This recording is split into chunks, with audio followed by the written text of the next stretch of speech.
Welcome back, everybody. You got Will and I-Man here from the Block Runner, and today we're going to be talking about good old Polkadot.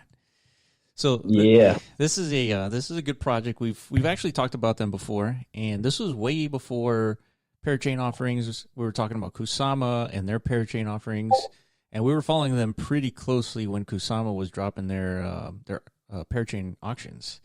And so you guys kind of stay up to date. Polkadot and their Parachain auctions are happening on November 4th, which is 3 days from this recording. And so up until today, we've been talking about the metaverse. I mean, really, we've been talking about the metaverse for the last 2 years. But every now and then we sprinkle in what's going on with the crypto space. And I don't think there's anything more important going on in the crypto space than the implication of what Polkadot can actually achieve. What do you think about that, I-Man? Yeah, I agree. But just one small correction. The registration, I think, for the Parachains is on November 4th for teams to register. The actual scheduled first Parachain auction is on the 11th of November. That's correct. Just so y'all watching this know that you don't have to scramble your wallets this very second to get prepared. You still got a little bit of time. Yeah. And we're gonna help you guys during this time because now we speculated probably last winter, maybe a year ago, what is it that's going to, or maybe it was towards the end of the first Bitcoin dip, right? Bitcoin started crashing, the market's tanking.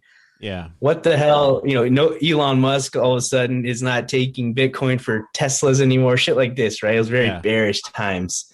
So what is it that's going to recatalyze the crypto industry, right? What's going to get people speculating like madmen again? And one of our assumptions was going to be the emerging Polkadot ecosystem, right? And I think we're right, in half the sense, but there's also other, tangent ecosystems like Solana and Avalanche that are also going to fuel this next cycle, right? This altcoin mania that's to come. So we're going to help you guys because not only are we interested, to see all these projects that are going to launch through Polkadot, but it's just really important to pay attention to, right? Which actors within this ecosystem are going to be, the first off the bat, right?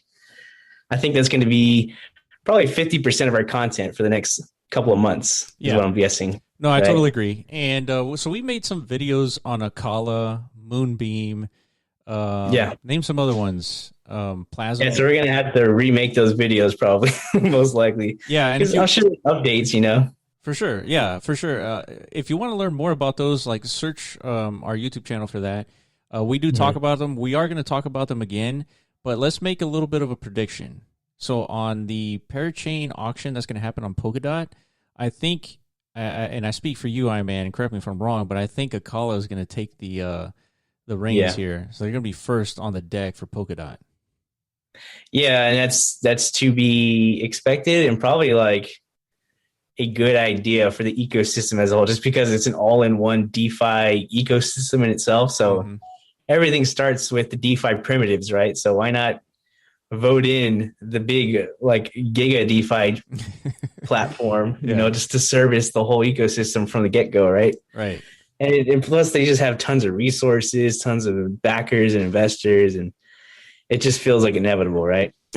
Yeah, I guess a little detail that we're not talking about right now, which I think is a pretty big deal, is that at this very moment, Polkadot is at an all-time high, and it broke its previous all-time high at $47, which was during the little bull leg of May, until everything crashed, when Elon said Bitcoin is not that cool. Everything crashed with it, and we saw a low of around $11 for Polkadot. Yeah, so it hit all-time high 4 hours ago at $50.87. So yeah, there you go.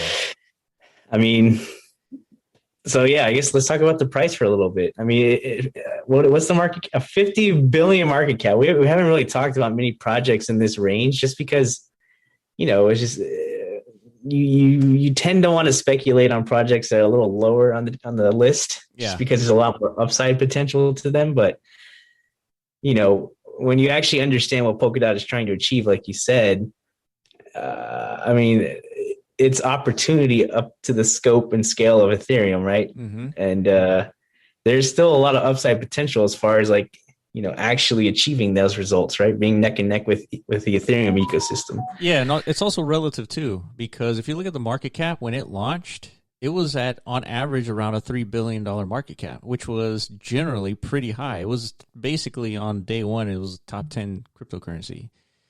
And then of course it did its rally, and then it kind of dumped close to, around 10 billion, 11 billion, and then it's right back up to 50.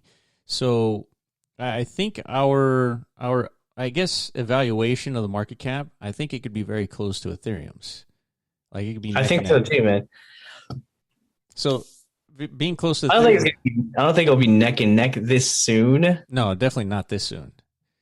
But I wouldn't be surprised to see it like half of Ethereum's market cap. Anyway, that's assuming Ethereum doesn't go up at all. So by the end of the year, I wouldn't be shocked to see Polkadot in like the 200 billion plus range, right? Yeah. And Ethereum is going to continue to go along with that as well. So not just, I guess this video isn't just, speculating on Polkadot's price, but it's also to get your minds, prepared to kind of start investigating into the actual projects launching on Polkadot itself. Because I think that's where the real opportunity is, right? That's a good point. Yeah. So the Parachain offerings, it's the mechanism for Polkadot to start onboarding projects onto this bigger ecosystem, this bigger internet of blockchains. And the way they do that is through this candle auction where it lasts for about a week. And what happens is projects sort of do a crowd loan, and they ask the crowd to contribute DOT tokens. And when you contribute DOT tokens to a given project, let's say Akala, you are, and Akala ends up getting in, you are committing your tokens, your DOT tokens, being locked up for 2 years. And in return, typically these projects issue you their native token, right? Akala tokens in this case. And then you can go and speculate, trade, sell, whatever it is with those tokens. But yeah, that's typically I like how they structured this, because any project that gets in is because of demand from a community, right? The demand against other communities, and those are the ones that get in first. So you're going to see a lot of healthy projects getting onboarded to Polkadot. Very unlikely, like maybe, things like Shiba and like these meme coins eventually will kind of migrate to these like Polkadot ecosystems, but there's no way that they're going to beat like tokens like Akala or Moonbeam, things like that. Yeah. You mean like earlier on? Earlier on, for sure. Yeah, I think so too. I think just because of the nature of like who is holding Polkadot today, right? These are people who truly believe in the technology, right? Like the whole concept that Polkadot's trying to establish here. It's weird because I think it's one of those like problems that exist that not many people are aware of. Mm-hmm. The whole interoperability thing. Scalability is an obvious issue, right? We're confronted with that problem every freaking day that we're interacting in blockchain, right? Like why is everything so expensive? Yep. That's a scalability problem, right? So there's tons of solutions working on that. We got Polygon, pretty much any ecosystem outside of Ethereum, it kind of hits that check mark, right? It's more scalable, so it's cheaper to transact. Yes. But interoperability, that's something we're not typically confronted with like in our blockchain endeavors yet, but it is an issue from like a mature blockchain perspective. You know what's going to make that obvious? They understand that, right? Yeah. You know what's going to make that obvious? The metaverse. Yeah. Yeah, because NFTs, the metaverse, correct. Yeah. Yeah, because once you have different assets on different chains, and you have different metaverses on different chains, and you want your assets to exist on those different metaverses, you're going to need the inherent interoperability of the blockchain token itself. And then, of course, the interoperability of the digital asset itself, which is a different problem, right, that we're tackling. But yeah, you're right. I think it isn't clear that interoperability is a problem. I think only the blockchain nerds out there understand that. And that's really why we like talking about it, because we know what the problems are. We like talking about them. And most importantly, we like finding solutions like Polkadot. Polkadot does have their own competitors like Cosmos. And I think Tezos is one, I believe. But what makes Polkadot the horse to bet on? Like what is it about it that you're you're more bullish on Polkadot than like Cosmos. Well, it's got to be Gavin Wood, right? Yeah. Yeah. Gavin Wood, I think, is that X factor, considering he was, he played a huge part in contributing to Ethereum's, inception point, right? I think he actually either he was the original. No, I think Vitalik wrote the white paper, I think, with Gavin Wood's input, but I think he might have like wrote Ethereum's like first smart contracts and stuff like that. Yeah. Not too sure the actual history lesson there. That's maybe like a different video. It's like the history of Ethereum over there or something. Who knows? One day we might make that video. Yeah. But the guy, I mean, he knows what a mature blockchain looks like. And I think he's identified these problems years ago, maybe like 4 years ago. And, Polkadot isn't something that just sprung up last week. This has been a project that's been built over the last 4 years. Yeah. And I think these frameworks make sense to me, so, I mean, that's what I got to go by, essentially my gut. I think just interacting with Ethereum ecosystem today, like imagining what the internet would feel like if it wasn't an interoperable experience. Like every time you had to log into a different web portal, you had to connect to a different network or something like that.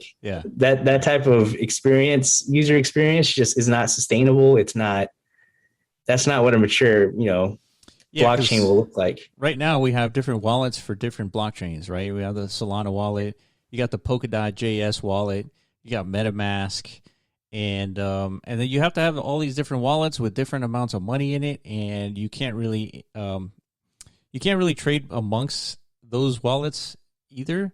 So it becomes a hassle, and it becomes a big problem for regular normies to come in and start operating on Polkadot, because right now it's so easy to get onto Ethereum, because right now the exchanges support Ethereum, right? Bitcoin, like the main chains, and then eventually, they're going to start integrating with like Polkadot and things like that. But yeah, you're right. It's incredibly complicated, and it's too siloed, and we need things like Polkadot and Cosmos and things like that. Yeah. So there's Gavin Wood. There's the community itself. It just feels like Polkadot's community is just a little more involved and heated. Then there's the developer activity itself. We don't have the actual metrics on display here, but you could dig them up. There's a lot of developer ecosystem growth, and I think it's largely responsible to their Substrate developer SDK tools. They're making it easier for a developer to create like purpose-driven blockchains. If you're building a metaverse like people do, it'd be nice to operate in leverage a blockchain that's specifically designed only for metaverse activity, not having to process transactions for fucking what are those things called? Prediction market, stuff like that, right? That's the beauty of Polkadot Substrate network. Anybody could, well, not anybody, you got to be a developer able to leverage. Yeah, you got to be able to leverage these tools. But I think that's the reasoning why you're seeing more adoption for this network. Yeah, I wanted to talk about this. So in one of their recent tweets, they were talking about the actual vote that actually enabled the functions of getting a crowd loan onto Polkadot actually started. So in this vote, it's called runtime version 9122 on Polkadot network.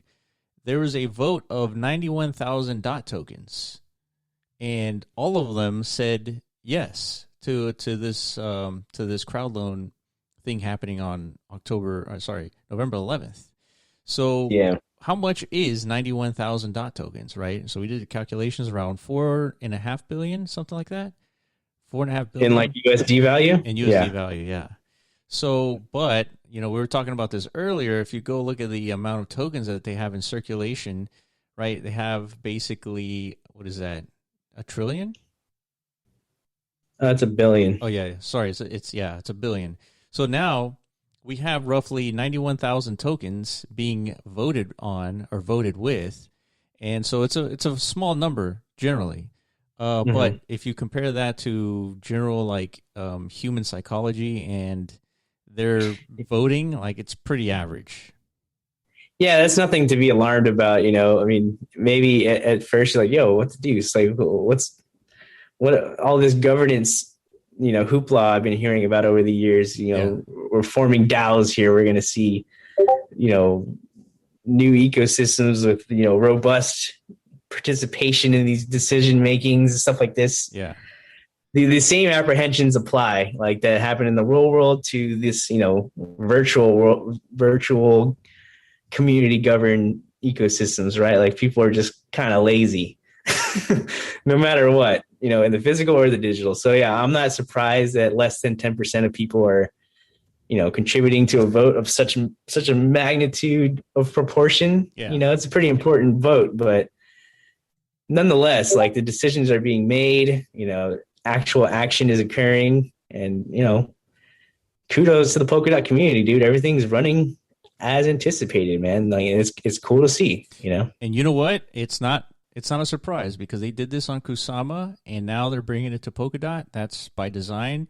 And now we're seeing the kind of the rubber meeting the road here, because now we're going to see the real projects. This is this is where it gets real, right? Exactly. And definitely pay attention. Just speaking from my own personal experience, this is like my favorite stuff, the whole governance stuff. And I remember like from last 2017, 2018 cycle, whenever EOS launched, and I got to witness that. And I was very, very closely involved with the launch of that ecosystem. Like, I don't know, there's not many opportunities where you get to like witness the birth of something of that scale, right? Like you're actually there almost like in an internal sense. Like if you're a deep member of that community, which anybody can be, it's just up to your own involvement. You get to see these pieces fall in place. You get to see like, these historical moments, like you'll look back on, like I am right now, like, damn, it feels like you're, one of these like founding fathers of a nation, right? Like you're sitting here listening to governance discussions and you're watching proposals being made and being executed. And like, this is very cool stuff. Like from like a history geek perspective, like definitely pay attention to this if you're into that kind of thing. Yeah. Because you'll regret missing out on it, if Polkadot does become a juggernaut, right? Like, fuck. Like, I was around. Why wasn't I paying attention? Yeah. And hopefully this turns out better than EOS did. Yeah.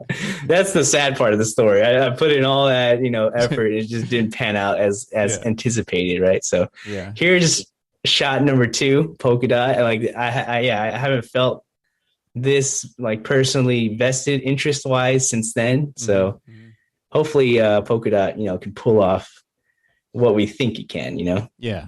And I think it will. I think it's solving a problem that only developers know, right? And exactly, yeah. It's the same thing like Zuckerberg coming in and jumping into the metaverse. He's seeing different problems. Like, it's not the easiest to interact with websites. We see this every day with DeFi products. You see this huge list of like crazy APYs. You don't really know exactly how to use it, what to do.